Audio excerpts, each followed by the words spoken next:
Hey folks, it's Nate, and I've got a new tool to show you and a story to tell you.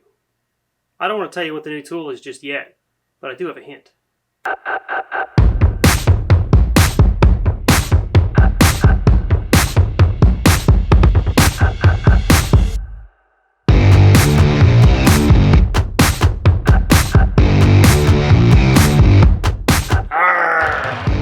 Alright, so time for a brief story about everybody's first tube bender. So, you're looking for a tube bender, you're on a really tight budget, where do you go first? Probably Harbor Freight.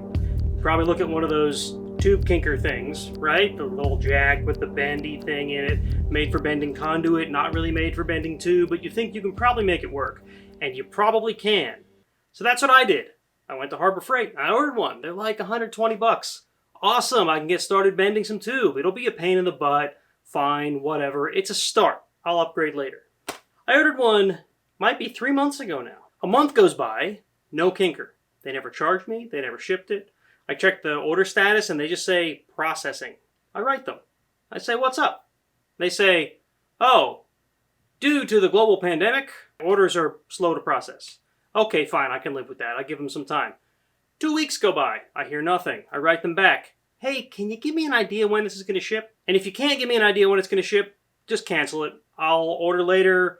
Oh, your order's already processed. We can't cancel it now. What do you mean it's already processed? I haven't been charged. I haven't gotten a shipping notification.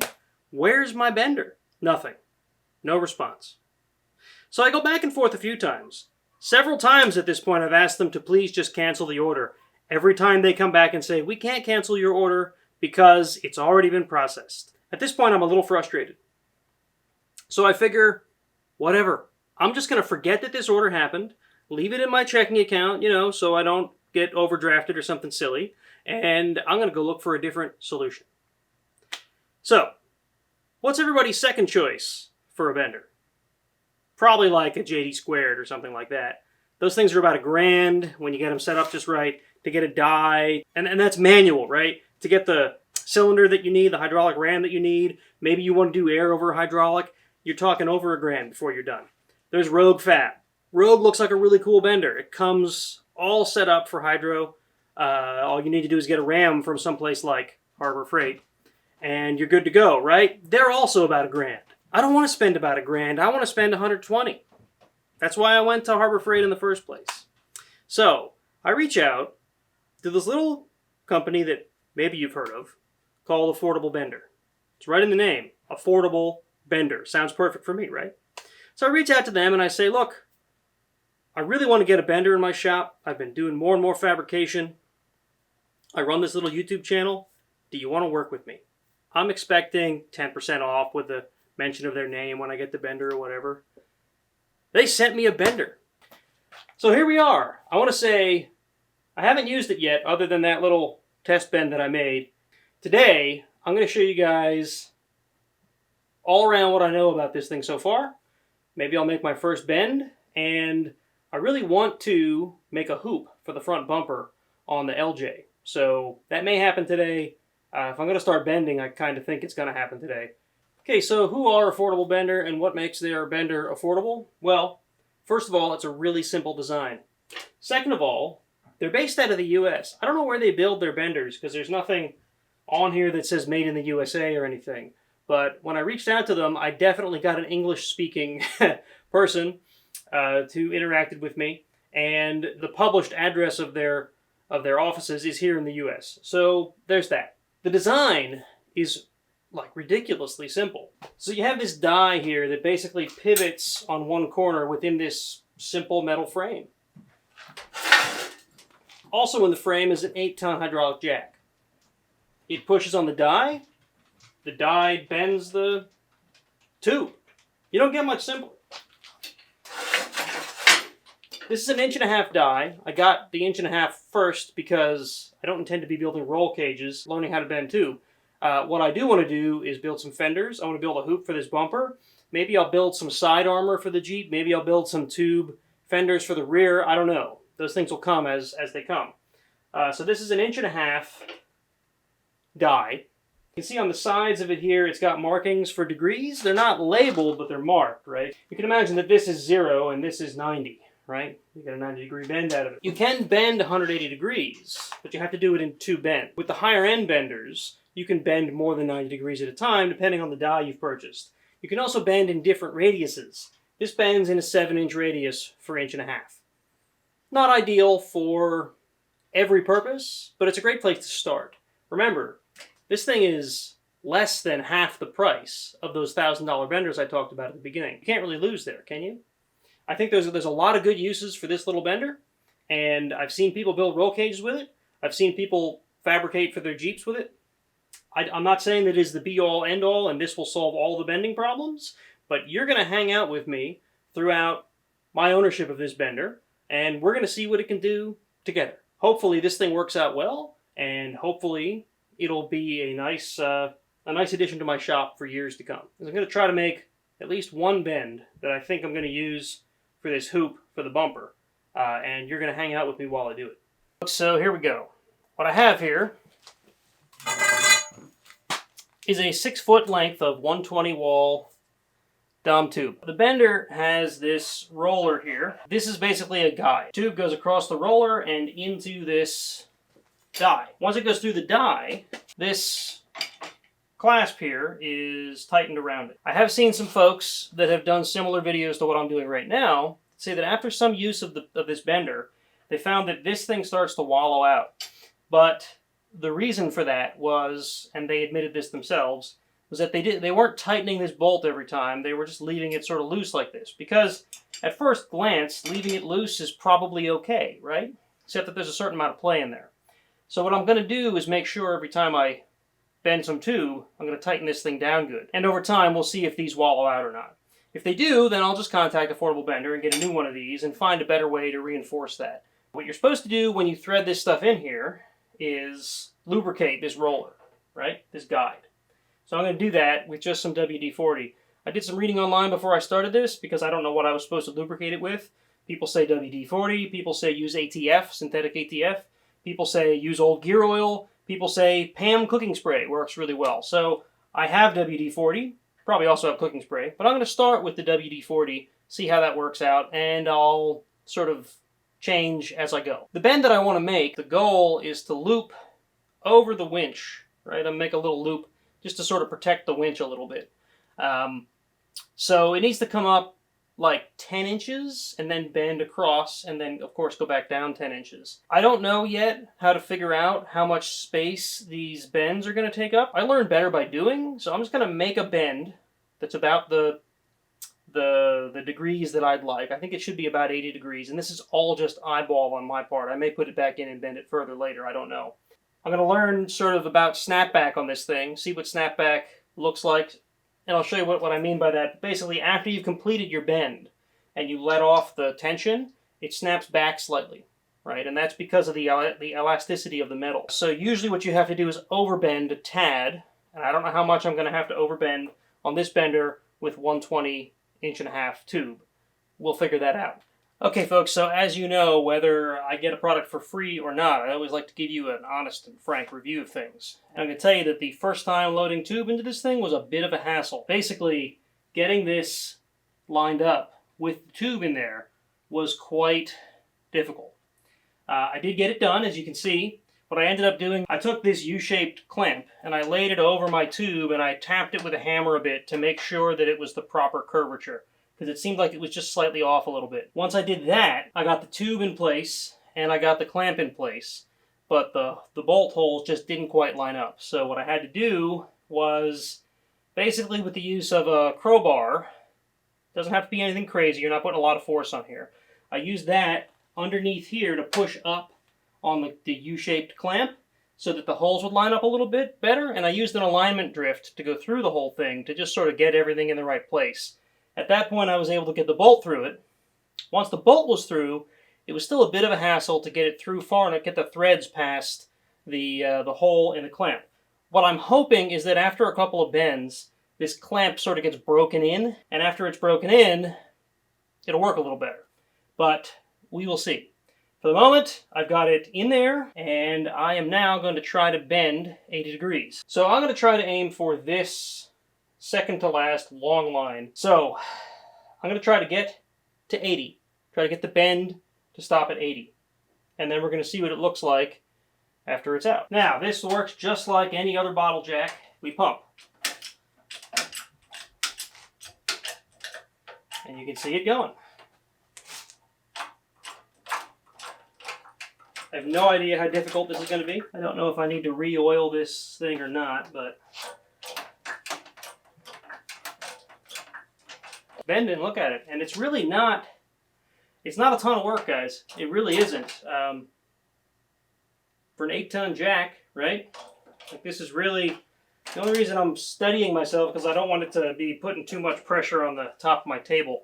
I'll have to find a better place to mount it. I could sit this on the floor and put all my body weight into pushing down on this. It'd be even easier. I mainly did this, 1, to see if it would work on the tabletop, and 2, so you guys could see it better. Okay, so what I want to demonstrate here is the concept of snapback. So you can see, so this would be the 85 and this would be the 90-degree mark. This mark right here is the 80-degree mark that I was aiming for. You can see that it's just past the frame here. Now, I have no idea how much this is going to snap back. What I'm going to do is let off the relief valve on the jack here, and then we're going to see how much it snaps back. I don't feel like I went far enough beyond 80, but you know what? This isn't a precision bend, so I'm probably going to just live with whatever it shows up as. So let's see what happens. There we go.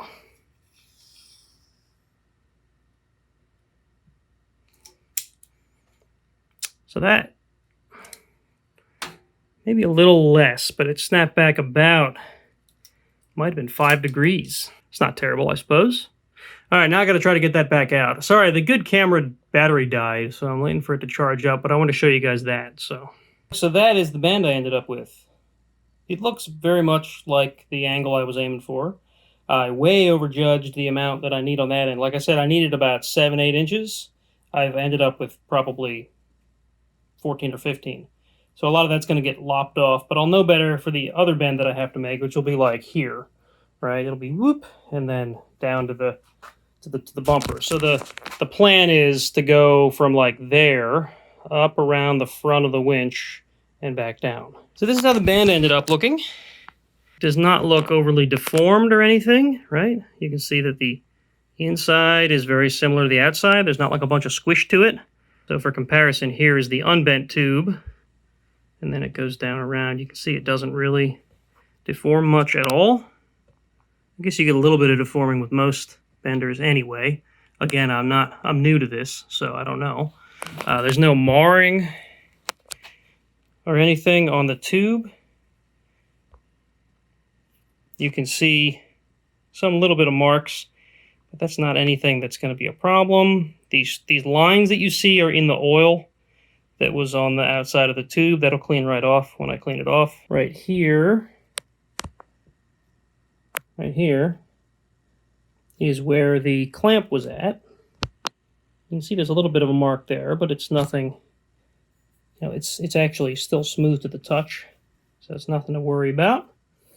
In all, it did a pretty good job, I think. Didn't mar up my tube, made a nice clean bend. Like I said, 7-inch radius here, right? So that's kind of it. You can't get a tighter bend than that on this bender. So if that's a problem for you, here's my hand for comparison, right? So it is a relatively large radius of the bend, but I think I can live with that. I can work with that. In the meantime, I'm going to do as many projects as I can with this thing to show you guys how well it works, or how well it doesn't work. So far, I mean, I'm happy with it. I was able to bend tube. This is the first time I've ever been able to bend tube in my own shop, which is pretty cool. That's a big step forward for me. There's going to be a lot to learn about how to bend tube, you know, so I'm not going to be too hard on myself just yet. I will say that it was just as difficult to get the clamp back off of the tube after I was done bending as it was to put it on. I'm hoping that breaks in over time. However, breaking in means that that clamp is wearing, so good or bad, I don't know. I hope it breaks in at least enough that it's not as much of a pain in the butt to get on and off as it was the first time. So we'll see on the next bend and every bend to follow. Alright folks, I just had a quick update. I just bent several bends with the affordable bender, and I am actually pretty darn pleased with how the thing performed. The only problems I had with it were due to my own inexperience. So I tried to make 2 bends to come up over this bumper and back down again, you know, right over the winch like I was talking about. And I messed up the second one. Here, let me show you. So the problem with a die that only goes 90, when you consider snapback, means you don't get 90 out of the bend. This bend went pretty well. I got a pretty good 90 out of it. In fact, I overbent it just slightly. Again, first bend ever right there. This one, I tried to get a couple more degrees out of it, the same way I did with this one. The way you do that is you get your bend, and then you reposition the tube to be further up in the die, and then you bend a little more, right? That's how you would get 180 out of this bender, by doing it that way. So I did that over here, but I positioned it wrong, ended up with this funny little bump. The other thing I did wrong, oh sorry, it was over here, this funny little bump. The other thing I did wrong is I misjudged the clearance I needed to make the second bend. What I needed to clear here was 25 inches. That's what I was aiming for. I miscalculated and ended up with about 22. This might still work. If it weren't for that funny little bump, I could probably still use that. But this is barely enough to clear the winch, and I don't think that with the bends it's going to clear the winch properly. So what I'm going to do is order more tube. This will be used, I'm thinking about making little gussets. So if you imagine this is sitting on the bumper, right? There'll be a gusset that goes like here, right, down to the bumper to give it a little more structure. So I'll use this tube to make those gussets and chalk it up to a learning experience, right? You always waste some tube while you're learning, and that's what I just did. Alright folks, so there you go. The affordable bender in action, and my very first bend ever performed with it. Hopefully with time I get better at it, and I can make some awesome stuff for the Jeep. I hope you guys liked this video. If you found it useful, go ahead and hit that like button down at the bottom. Subscribe to the channel if you want to see more of my adventures with this bender as I build more and more things for the Jeep. Like I said, my plan is once I've gotten a little bit of a comfort level with this bender, I'm going to try making some tube fenders, and I'm going to try making maybe some rear guard type fenders for the side panels on the Jeep. So we'll see how that all goes. I'm sure there are a limitless number of things that I may build with this bender. See how it goes. I've also got the JK bumper coming up. I guarantee there's going to be a hoop like this going on to that one as well. So if you want to see more of that, make sure to subscribe and you'll see it as it comes out. In the meantime, if you'd like to support the channel, you can do so via Patreon. You can also head to swbcrawler.com and look for merch and whatnot on my site. Anything you purchase there not only gets you cool shirts like the one I'm wearing, but it also gets me a few bucks. So that's one way to help out the channel. Thanks for watching, folks. Remember, get out there and wheel, and I'll see you in the next one.